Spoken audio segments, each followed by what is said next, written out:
पश्चिम बंगालच्या आसनसोलमध्ये strong room बाहेर तुफान राडा झालेला आहे। स्ट्रॉंग रूम बाहेर मोबाईल नेण्याचा प्रयत्न केल्याचा भाजपने आरोप केलेला आहे। भाजपचा सत्ताधारी तृणमूल काँग्रेसवर गंभीर आरोप पाहायला मिळतोय। आसनसोल अभियांत्रिकी महाविद्यालयातील स्ट्रॉंग रूम परिसरामध्ये एकच गदारोळ सुद्धा पाहायला मिळाला। निवडणूक मतमोजणीच्या पूर्वसंध्येला आसनसोल अभियांत्रिकी महाविद्यालयातील स्ट्रॉंग रूम परिसरामध्ये आज मोठा गदारोळ पाहायला मिळाला।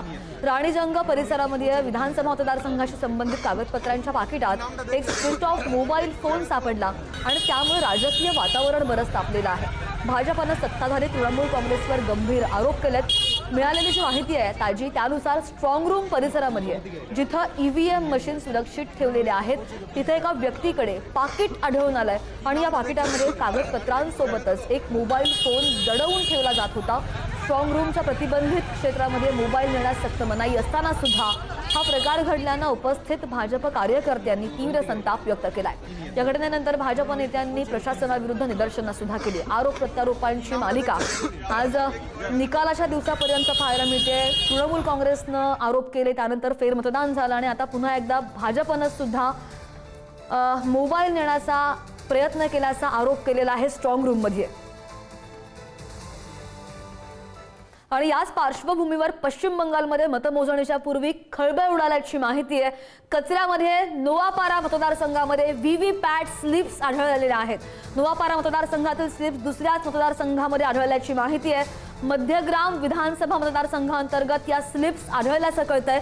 पश्चिम बंगालमध्ये निवडणुकीच्या पारदर्शकतेवर यामुळे प्रश्नचिन्ह उपस्थित राहत आहे। परगणा जिल्ह्यातील प्रकारानं परिसरामध्ये तणावाचं वातावरण सुद्धा आहे आणि पश्चिम बंगाल विधानसभा निवडणुकीची मतमोजणी आज नियोजित असतानाच उत्तर परगणा जिल्ह्यामध्ये एक धक्कादायक प्रकार समोर आलेला आहे। नोवापारा विधानसभा मतदारसंघातील बूथ क्रमांक 29च्या व्हीव्हीपॅट स्लिप चक्क कचऱ्यात टाकलेल्या अवस्थेत सापडल्या। यामुळे परिसरामध्ये सुद्धा तणावाचं वातावरण निर्माण झालेलं आहे। निवडणुकीच्या पारदर्शकतेवर प्रश्नचिन्ह उपस्थित केलं जात आहे। मध्यग्राम विधानसभा मतदारसंघामध्ये येणाऱ्या इच्छापूर नीलगंज पंचायतीच्या सुभाषनगर भागात व्हीव्हीपॅट स्लिप्स फेकून दिलेल्या आढळल्या। स्थानिक नागरिकांना या स्लिप्स पाहिल्यानंतर परिसरामध्ये एकच खळबळ उडाली आहे। महत्त्वाचं म्हणजे मतमोजणीला फक्त काही वेळ शिल्लक आहेत, फक्त काही मिनिट्स शिल्लक आहेत आणि या दरम्यान या मतदारसंघातील स्लिप्स दुसऱ्या मतदारसंघामध्ये आढळल्यामुळे आश्चर्य व्यक्त होत आहे।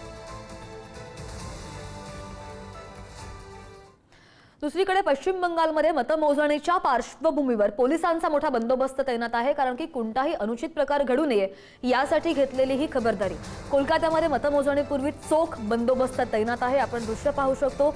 नेताजी इंडोर स्टेडियम बाहेर पोलिसांचा फौजफाटा तैनात आहे।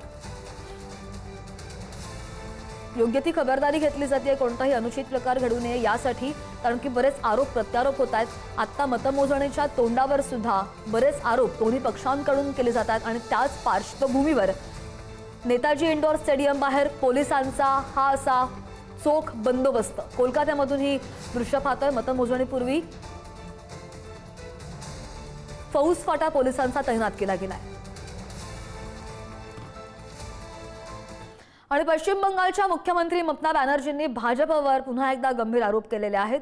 पश्चिम बंगालमध्ये अनेक ठिकाणी भाजपकडून जाणीवपूर्वक वीज पुरवठा खंडित केला गेल्याचा आरोप ममता बॅनर्जींनी केलाय।